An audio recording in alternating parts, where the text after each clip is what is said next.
Good morning children. आज हम सीखेंगे लिंग। लिंग किसे कहते हैं?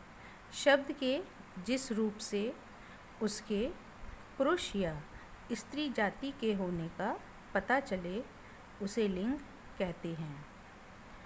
लिंग के दो भेद होते हैं, स्त्रीलिंग और पुल्लिंग। स्त्रीलिंग उसको हम इस तरह परिभाषित करेंगे, जो शब्द स्त्री जाति का बोध कराते हैं वे स्त्रीलिंग कहलाते हैं, जैसे औरत, मालिन, बेटी, अध्यापिका आदि। पुल्लिंग जो शब्द पुरुष जाति का बोध कराते हैं वे पुल्लिंग कहलाते हैं, जैसे आदमी, माली, बेटा, अध्यापक आदि।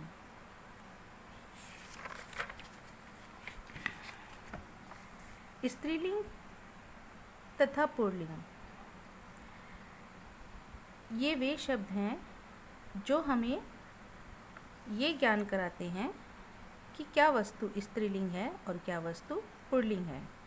किंतु कुछ ऐसे शब्द भी होते हैं जिनको हम वाक्यों में प्रयोग करके ही जान सकते हैं कि वे शब्द पुल्लिंग हैं या स्त्रीलिंग है, जैसे गृह मंत्री, डॉक्टर आदि।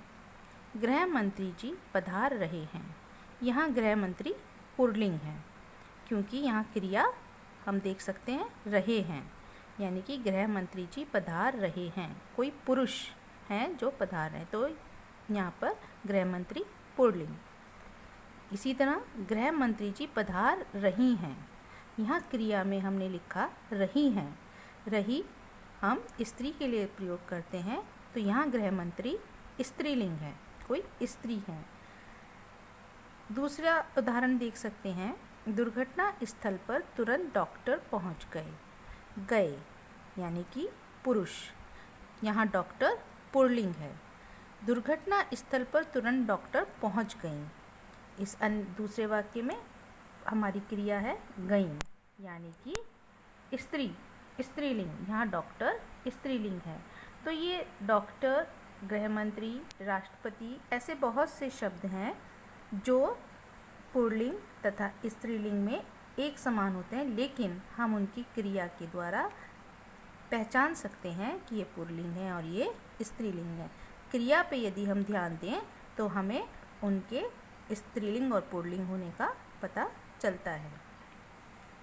इसी तरह कुछ शब्द ऐसे होते हैं जो सदा स्त्रीलिंग रहते हैं या सदा पुल्लिंग होते हैं, जैसे कि मछली, कोयल, मक्खी ऐसे कई शब्द हैं जो सदा स्त्रीलिंग रहते हैं। जब हम उनको पुल्लिंग में परिवर्तित करते हैं तो हम उनके पहले नर लगा देते हैं, नर मछली, नर कोयल, नर मक्खी। उसी तरह कुछ शब्द ऐसे हैं जो सदा पुल्लिंग रहते हैं, जैसे खरगोश, मगरमच्छ, कछुआ। जब हम इन्हें स्त्रीलिंग में परिवर्तित करते हैं तो हम इनके पहले मादा लगा देते हैं, जैसे मादा खरगोश, मादा मगरमच्छ, मादा कछुआ। कुछ और अन्य ध्यान देने योग्य बातें हैं कि जितने भी दिनों के नाम हैं, पहाड़ के नाम हैं, देश के नाम हैं, ये सभी पुल्लिंग होते हैं। आप अगर ध्यान दें तो सोमवार, मंगलवार, बुधवार ये सभी देखिए पुल्लिंग शब्द हैं।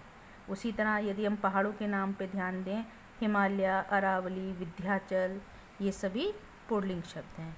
अब देश, कंट्रीज़, भारत, चीन, जापान ये सभी, पाकिस्तान, अफ़गानिस्तान ये सभी आप अगर शब्दों पे ध्यान देंगे तो ये सभी पुल्लिंग हैं। उसी तरह कुछ शब्द सदा स्त्रीलिंग रहते हैं। यदि आप नदियों के नामों पर ध्यान दें, गंगा, कावेरी, जमुना, नर्मदा ये सारी नदियों को अगर आप ध्यानपूर्वक से देखें तो ये सभी स्त्रीलिंग हैं। ऐसे ही बोलियां, भाषाएं ये सभी स्त्रीलिंग होती हैं। देखिए ध्यान दीजिए, अवधी, बुंदेली, बघेली, हिंदी, अंग्रेज़ी, उर्दू। यदि हम इन शब्दों को ध्यान से देखते हैं तो ये सभी शब्द क्या हैं? स्त्रीलिंग हैं। आशा है आपको स्त्रीलिंग तथा पुल्लिंग अच्छी तरह समझ आ गया होगा। यदि नहीं आया तो आप इस वीडियो को ध्यानपूर्वक देखें, समझने का प्रयास करें और याद करें। धन्यवाद।